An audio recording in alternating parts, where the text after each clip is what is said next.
This week we have Don Henninger from Scottsdale Coalition of Today and Tomorrow.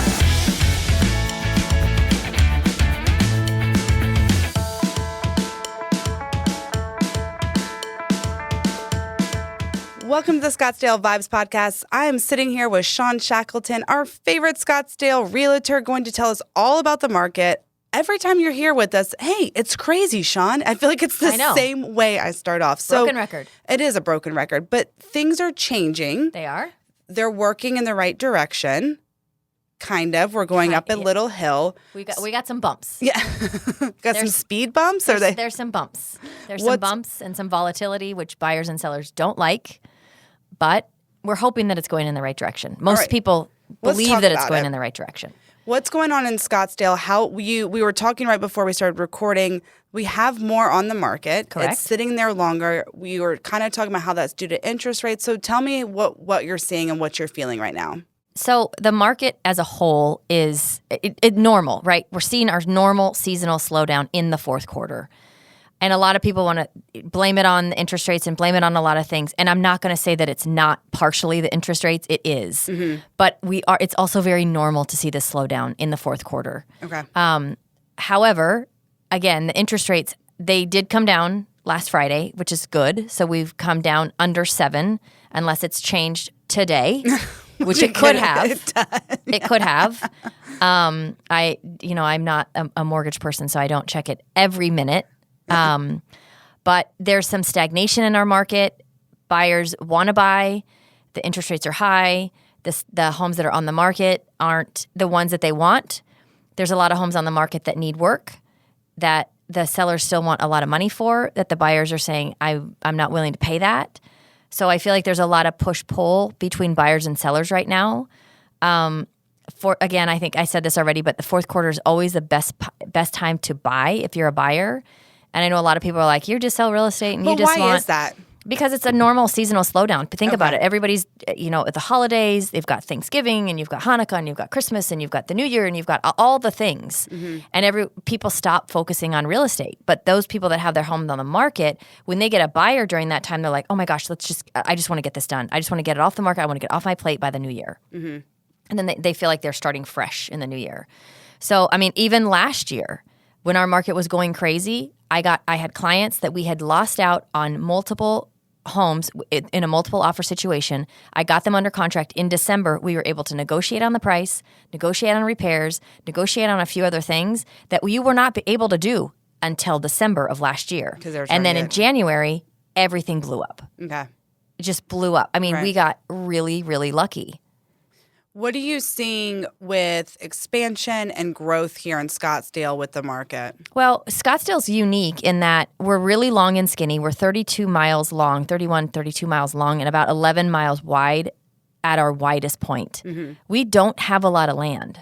So when you start seeing people that are doing, building new homes in Scottsdale, it's usually what we consider infill property, which means that it's either like an old office building or maybe an old apartment complex or an old parking, structure, something like that they buy for the land, they tear it down and they start over. Yeah. The only other places to build are really kind of in the north Scottsdale area. So that's where you see places like Story Rock going on. Yep. And there's a few places that Camelot is building out in that Story Rock area that have land. The problem, it's not really a problem. It's just a buyer kind of preference or just buyer beware kind of. Yeah. And I've had buyers look out there and I'm like, it is, every time I drive out there, I'm like, oh my gosh, I love it out here. It's so pretty.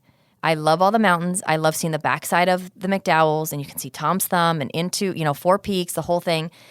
But then I start talking about, do you have kids? Well, where do your kids go to school? I'm so glad you said that. Where's the nearest grocery store? Where's the nearest Target? Where's the near? It's far. And there's absolutely no infrastructure planned for those areas. I'm glad you said that because I actually had some friends that moved out there and they didn't know the area. They fell in love with it. Like you said, it's gorgeous. It's How absolutely could you not? Beautiful. And then they got in and they're like, we have 2 young kids and we have no families at all in this neighborhood. We're driving a minimum of 20 minutes to see families, to get to their schools, to do anything.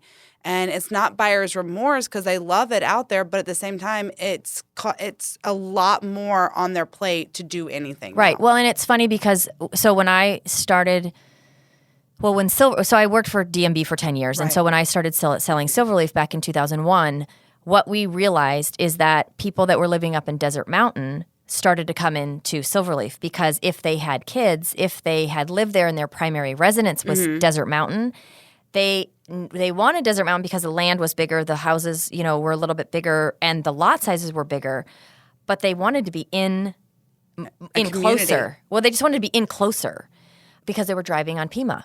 That was their one way in, one way out, and they were like, I can't do this anymore.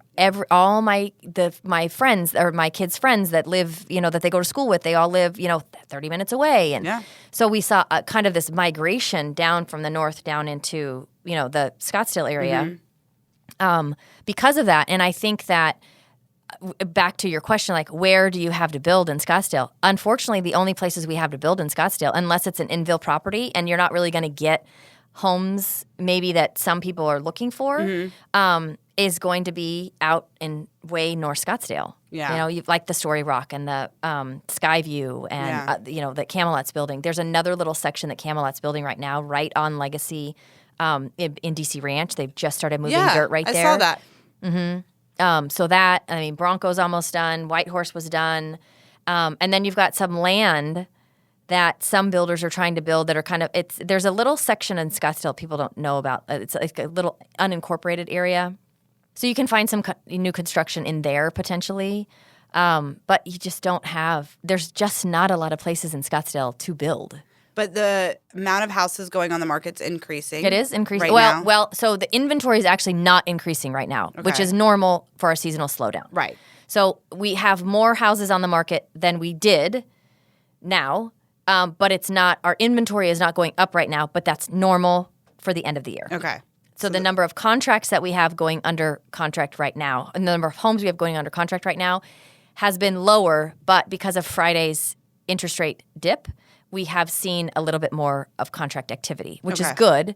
It's taking some of those homes off the market. So really it's just kind of a waiting game until January. Story of our life with this market. I know. It's crazy. It's crazy. Your crystal ball's been very foggy the past couple of years, I feel like. Well, it's funny because everybody wants to scream crash, crash, crash, it's not, that the market's going to crash. I don't believe it's going to. I do believe that our home prices are going to come down a little bit. I also believe that our interest rates, everybody thinks they're going to go to 8, 7, 10, whatever, 10%. I don't see it happening either. I think we're going to stay higher than what people were used to. Mm-hmm. We're not going to get into the 2s and 3s again. But I do think that we could see some interest rates come down into the 5s by second quarter of 2023. And with prices coming down, that is going to kind of give a stretch to the dollar for the affordability piece of it, which is a good thing. I think that's necessary. But again, it's like everybody's like, where's the deal? Where's the deal? Where's the deal?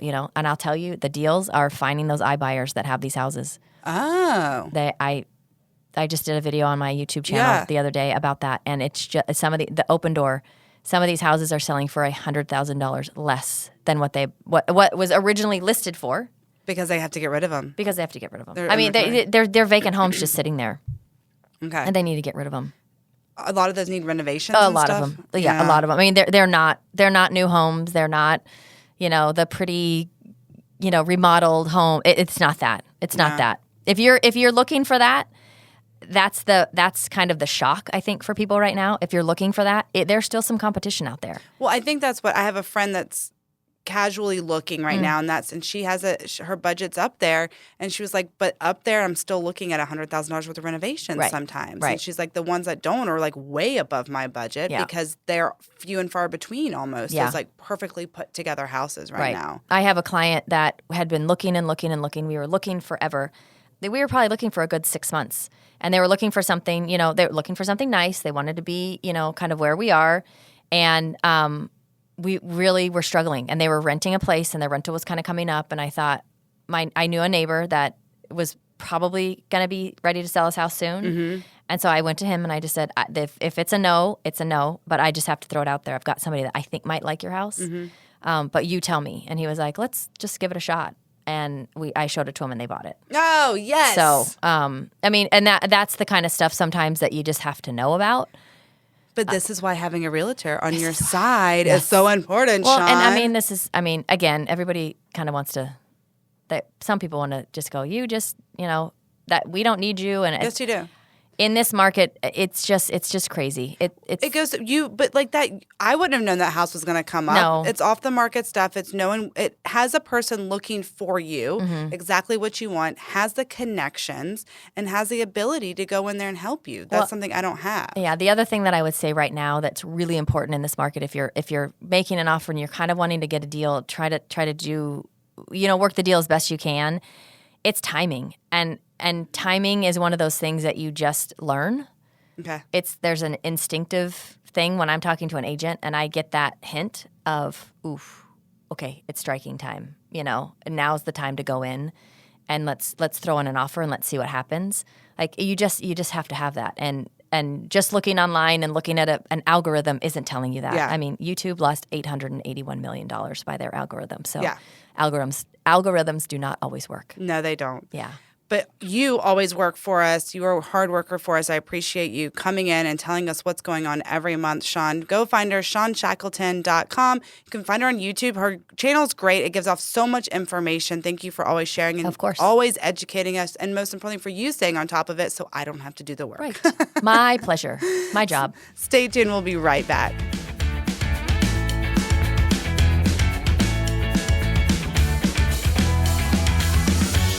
With over 20 years of experience in real estate, Sean Shackleton, the Shackleton Group, is ready for you. Sean is a well-respected, full-time agent that is always at the forefront of both market trends and market technology. Most importantly, she is a realtor who will listen and always put your needs first.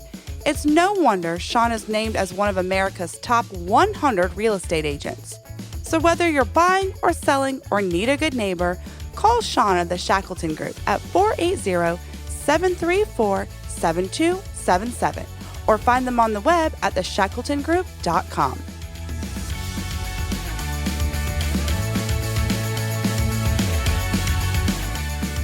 Don Henninger truly is a man of Scottsdale. He's been a top media executive and business leader in Arizona for over 35 years, serving in a number of roles at the Phoenix Gazette, Arizona Republic, including managing editor, and then as publisher, CEO of the Phoenix Business Journal.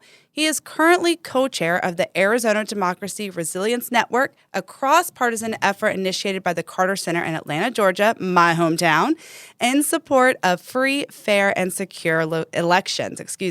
He also is founder and executive director of the Scottsdale Coalition of Today and Tomorrow, also known as SCOT, a nonprofit, nonpartisan group that works to educate and advocate on issues important to the city's future, something I'm really excited to talk to Don about today. Henninger serves on a number of boards, including the Family Promise, the Scottsdale Area Chamber of Commerce, and Independent News Media, and is on the advisory councils of Scottsdale Leadership and Scottsdale Community College. Believe it or not, I still have questions for him after that amazing introduction. Don, welcome to the table. I'm so excited to have you here today. Thank you so much for having me. It's a pleasure to be here with you. Absolutely. So listen, there isn't really much that you haven't been a part of in Scottsdale. You've been here for over 30 years. Talk about your passion, Don, to really serve the community and its purpose.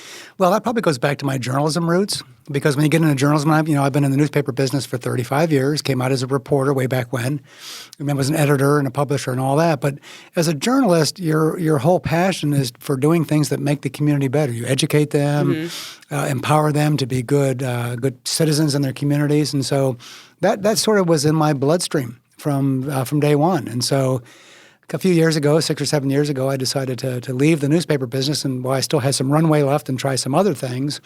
And that's when I decided it was time to get involved in Scottsdale, where I live, and really focus on the community that I live in, rather than being valley or statewide, which was what I did for the past 30 years. But really focusing on Scottsdale and try to make a difference in the city. Well, you have. I want to talk about your love for Scottsdale. Speaking of that, you're part of the nonpartisan Scottsdale Coalition of Today and Tomorrow, and you have your own podcast. I encourage you to go listen to it. That's where I found Don myself, actually. And tell me how Scottsdale has changed so much over the years since you've been here. Crazy changes. So I've been living here for almost 30 years. And just geographically, the whole place has changed. You look what's happening up north and what's happening throughout the city. But what I love about Scottsdale is the diversity in the geography.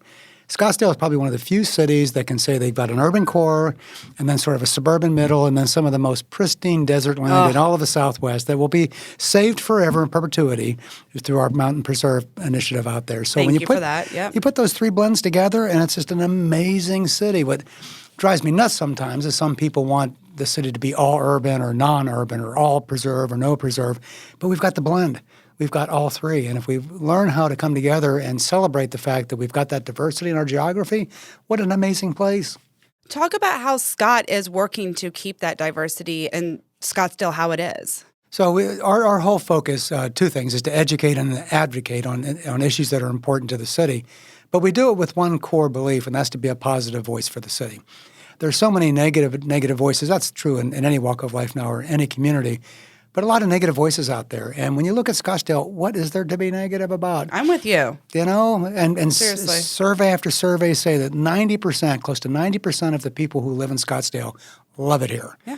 And what do you hear from? Who makes all the noise? The squeaky wheel gets all the noise, right? Is those who are upset with stuff. And Scottsdale's a tremendous community. This is the best city in the Southwest, in my view, bar none. But we have work to do, and we can't rest on our laurels, and we can't sit around and say, hey, we're going to build a fence around Scottsdale, nobody else come in because it's perfect now. We have to continue to evolve. Some of that is growth, and some of that is development. Some of that is maintaining the special places like the preserve that we have and keeping it that way forever. But you got to have a mix, and you have to be open-minded about it. What are some of the growth and development that you and your team are trying to keep preserved or keep growing? Well, we think there's an area, we believe that there's an area where growth and development make absolute sense, particularly downtown Scottsdale. Not in Old Town Scottsdale, which is a smaller piece of downtown, but in downtown Scottsdale, where there's already height, there's already density, and it's actually become a much more vibrant place over the past 10 years or so because there's been more residential development down there. We think that's an area where that can continue to grow. You look up around the Air Park area, it's already developed. And just across the street on the west side of Scottsdale Road, that's Phoenix, and they're going to do whatever they want to anyway. But that's a good spot for development. The city council, in fact, is approving some projects. They just did one just last night. That's going to be a project coming on. It's another Optima development right at the corner of Scottsdale Road and the 101. Major project coming there. It's going to be mixed use, commercial, and residential, and it's in the right place at the right time, and it makes sense. Speaking of the city council and stuff, we just had our elections. You were a big part of that. You work on a non-partisan group, which I love to bring awareness together and work together. I'm with you. I started this podcast too for a positive voice for the community, and one of that is being our leadership in this community. What are some of the things that you'd like to see out of the leadership of this community, especially with the elections that just came about? Well, primarily I'd like to see people go forward with issues with an open mind. And to listen to everybody in the community, not just those who who may want to be resistant to growth. And every time an apartment project, for example, comes up, no matter where it is or what it is or who's doing it, there's a strong vocal presence of negativity. That will never go away, and that's okay. But just balance that out with the positive attributes that come. Scottsdale. We need to grow in Scottsdale. We need to continue to promote business development in Scottsdale, but we need to do it with Scottsdale style and with Scottsdale specifics. Like what? Just keep the design elements high. This should be a difficult place for developers to come develop it, but not an impossible place. Okay. In other words, bring us your best. Yeah. We demand the best in Scottsdale, and we usually get it. Yeah. That's the good thing. So you don't see call centers in the Scottsdale. You see quality development in Scottsdale. We can continue to grow and evolve with growth and development that way by maintaining and demanding the highest class on all these developments that come before City Council. What do you think are some of the challenges that we're seeing right now in Scottsdale? And specific to that, what's happening now, is going to affect us. We keep thinking about the future, but it's like we got to make a decision now for the future. And I'm not seeing any decisions now that's affecting our future. So what do you think are some challenges that we're seeing? Part of the problem is nobody thinks about the future beyond the next election cycle. Right. And that needs to change. We need visionary leaders, and we need people who are going to think about what's this city look like 5, 10, 15 years from now, and how are we building to that? And oftentimes we're more about the immediate. We can't rest on our laurels. We have to continue to evolve. And as much as we love Scottsdale now, because we do think it's the best place to be, Agreed. doesn't mean it needs to stay that way. It means we need to keep working on it. We need to stay open to new ideas. We need to look at smart development, smart growth. And I think everybody pretty much agrees on smart growth, but we have to balance those who like smart growth versus those who want no growth. No growth is not a winning formula. Well, I mean, let's talk about that. Growth is on everyone's mind right now. It's one of the biggest topics I hear. Everything in the elections was growth, growth, growth. Like you were saying, development.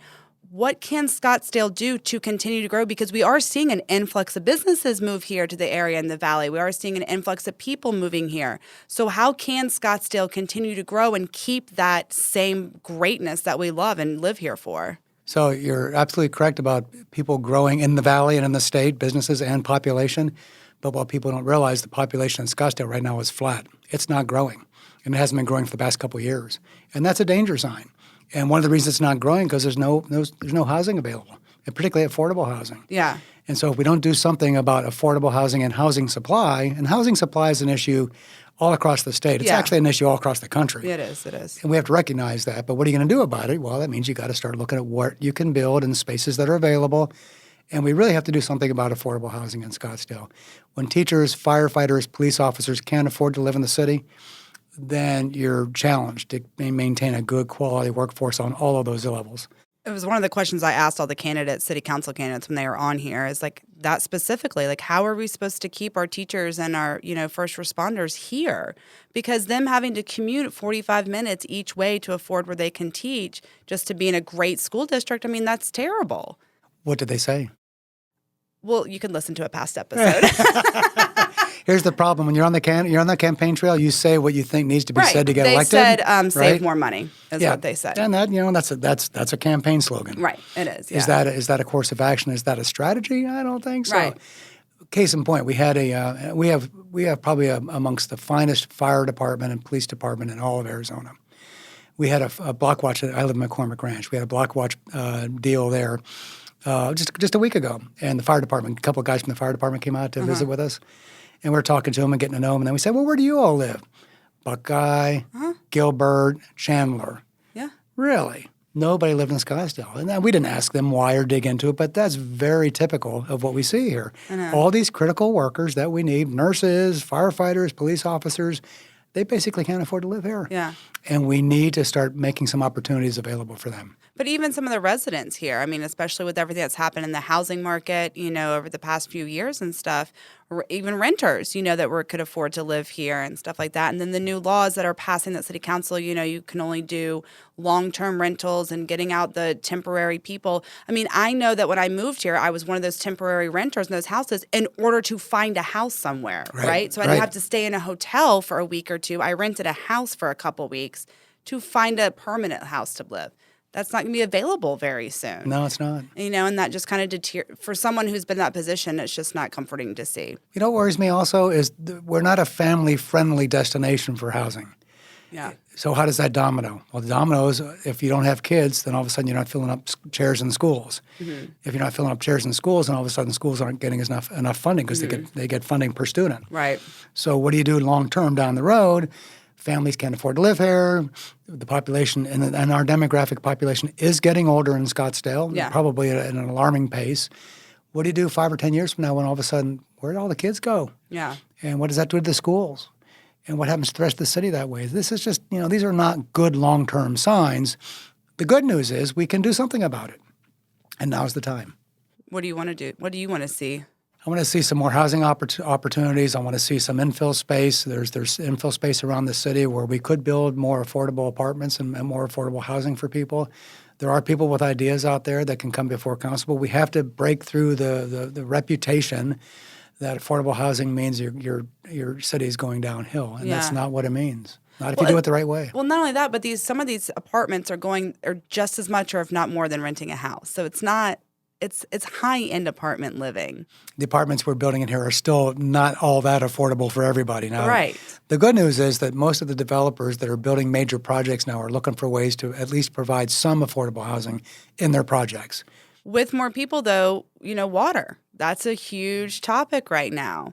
I saw Mayor Ortega on CBS News, national news station this past week talking about the water issue here in Scottsdale and the valley up north of Scottsdale and stuff. What do you see happening with that, and how is Scott working to build, a better rapport to fix this problem too? Well, that's a problem we can't fix by ourselves because water is not just a Scottsdale issue. The water knows no boundaries, knows no city boundaries, and water is an absolute problem long term, again, for the entire state, if not the entire western United States. So what do we do in Scottsdale? We could shut the doors to all development because there's no water. And what's that going to do to the water supply? Nothing, because they'll just build somewhere else, and they'll use that water wherever else they're going. So water is definitely an issue. We need to get our hands around water conservation. We need to wake up to the fact that our lakes are half empty and that there's no sign of relief in sight for the drought that we've been experiencing for the past couple of decades. So we better start dealing with it, but we better start dealing with it on a regional basis. Yeah. I'm going to take a short break. When I come back, I want to talk to you about how the media has shifted since when you started in newspaper and how that kind of deterred you or turned you on to community work. Sounds good. I'll be right back.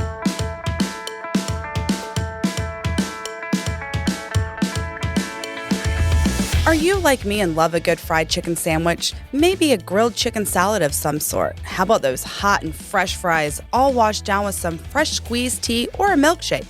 Are you hungry yet? Then you need to go check out Bird Call, located at the corner of Scottsdale and Shea, for everything delicious, fresh, all natural, and locally sourced. Bird Call started with a mission to make natural food more accessible. Not only are they feeding us all natural food, but 1% of their sales goes to support local schools, charities, and organizations here in Scottsdale. You can see all the delicious details by visiting eatbirdcall.com or just driving to their location on Scottsdale and Shea. Oh, and did I mention they're open on Sundays? Unlike some other chicken places, you can get your chicken fix 7 days a week. Bird Call, your only choice when it comes to all natural and delicious chicken.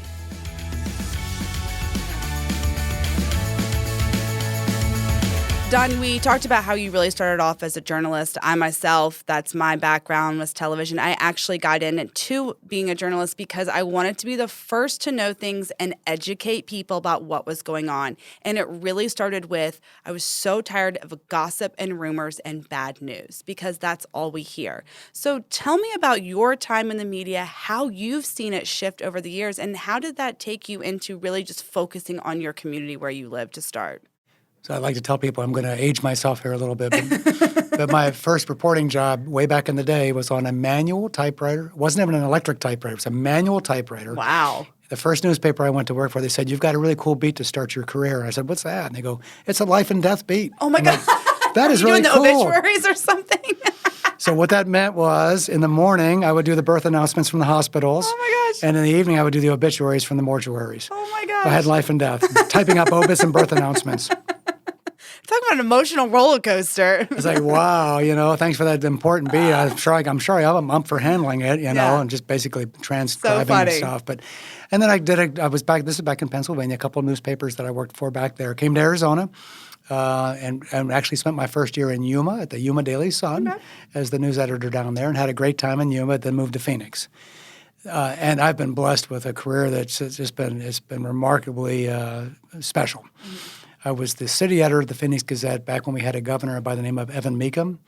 You weren't here, Pat, but he was more controversial than any governor we've ever had. Okay. He didn't last. He got impeached. He didn't last because he was just nuts. But he made us all really lazy too, because when you're on the city desk, you huddle with your reporters in the morning to figure out, well, what are you going to cover this afternoon? Well, we're just going to go down to the Capitol, show up where the governor is, stick a tape recorder out, and let him speak. Something will happen. And something will happen. Always guaranteed a story. He's going to bring you back his story. Don't even worry about it. We'll tell you what it is after he's done talking. And it was true. Then I became business editor, and there was a guy here by the name of Charlie Keating. You may not remember Charlie Keating, but he single-handedly took down the savings and loan industry in the country because of malfeasance and corruption. Wow. So we covered him, and that was a remarkable couple-year journey, just sort of covering his escapades, if you will.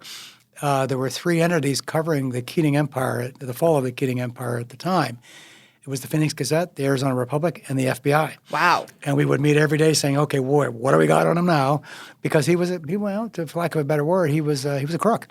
And he got convicted for that. And so that was my time as business editor. Became sports editor, and there was a guy named Charles Barkley in town. Oh, I think I've heard of him. You might have heard of him. So I was the sports editor while Barkley was in town. I rode with him all the way to the NBA Finals back in the 90s when they played the Bulls. Yeah, fun. And had time in the office as sports editor then. Then I became managing editor of the Gazette and ultimately the Arizona Republic. That's when all the fun stopped. Not really. It was really fun. This was just as the newspapers were kind of riding one of the last waves into shore. When they were still strong, the Republic had a large circulation, one of the largest newspapers in the country. And it's a shadow of itself now in terms of its print circulation. Yeah, it's sad. After the Republic, I went to the Business Journal, where I was the publisher. So I wasn't just the editor, but I was in charge of the business of the operation too. And that's where my community service sort of came into play, because being one of the fortunate things of being publisher of the Business Journal was the connections you would make around town.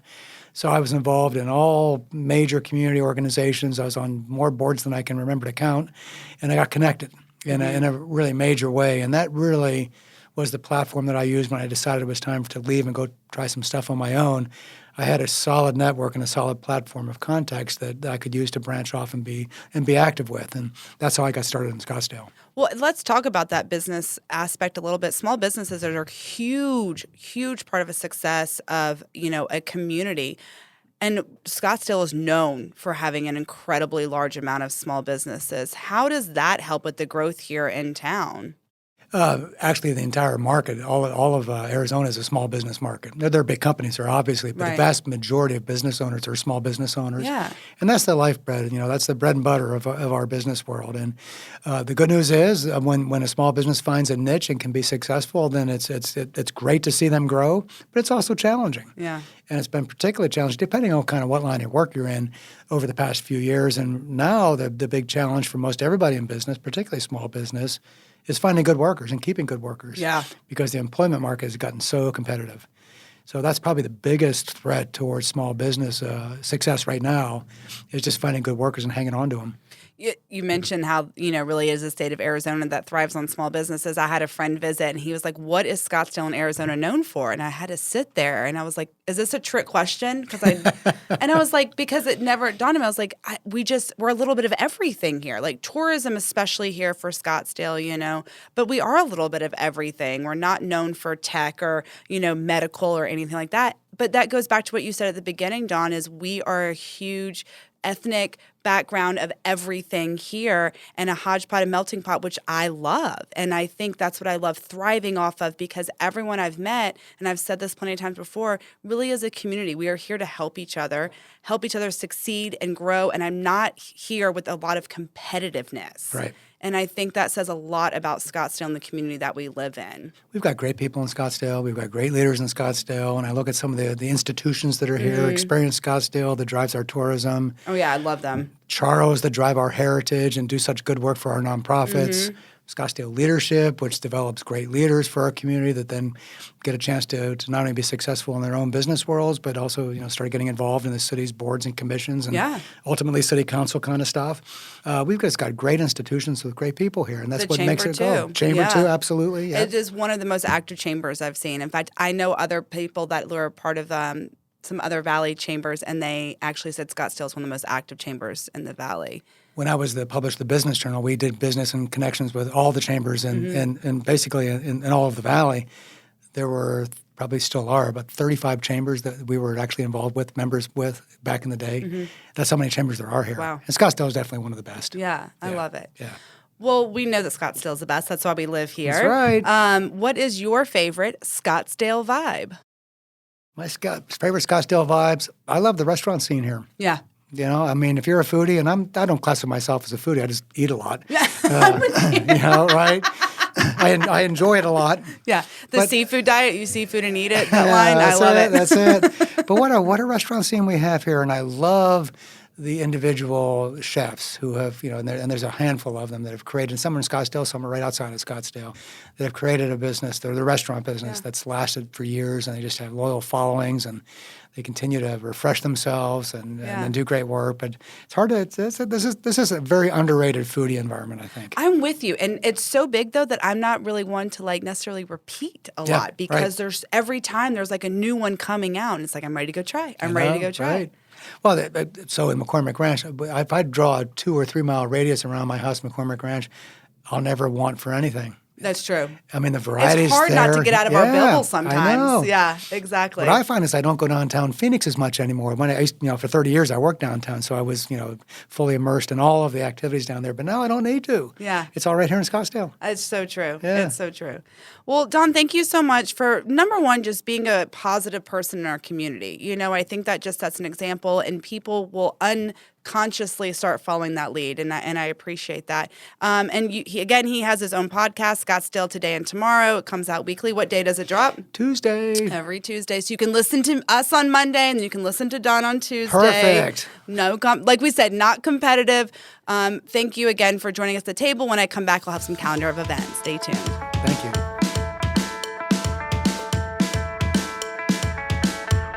We all want that perfect smile. So who better to call for all your dental needs than Dr. Rob DeVito at Arizona Center for Laser Dentistry. Dr. DeVito and his staff offer the best dental experience. Whether it's time for your routine cleaning, one-of-a-kind laser dental treatment, or teeth whitening, their same-day service saves you time and money. And as a mom of 2 little ones, trust me, this is exactly what I need. Give Dr. DeVito a call at 480-990-1905. You can also find him on the web at drdevito.com.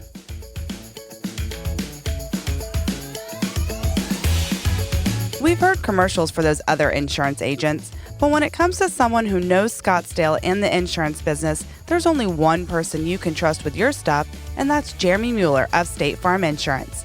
Jeremy and his team of agents have been helping Scottsdale for over 20 years. From big purchases to rentals, there is nothing Jeremy can't cover at the best rate with the best service. Don't believe me? Then give him a call yourself at 480-515-5523 or find him on the web at jeremymueller.com.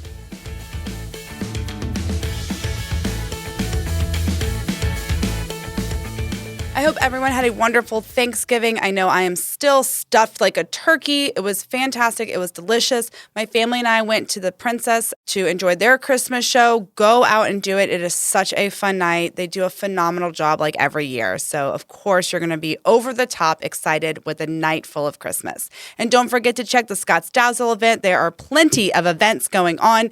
50 events in 6 weeks. There, of course, is something that you can find there, so go check them out. If you're looking for a fun concert, ZZ Top is coming to Talking Stick. I actually had the privilege of going to see them in Atlanta of probably about 10, 15 years ago, and they put on a great show, and they look exactly the same. I don't know how they don't age.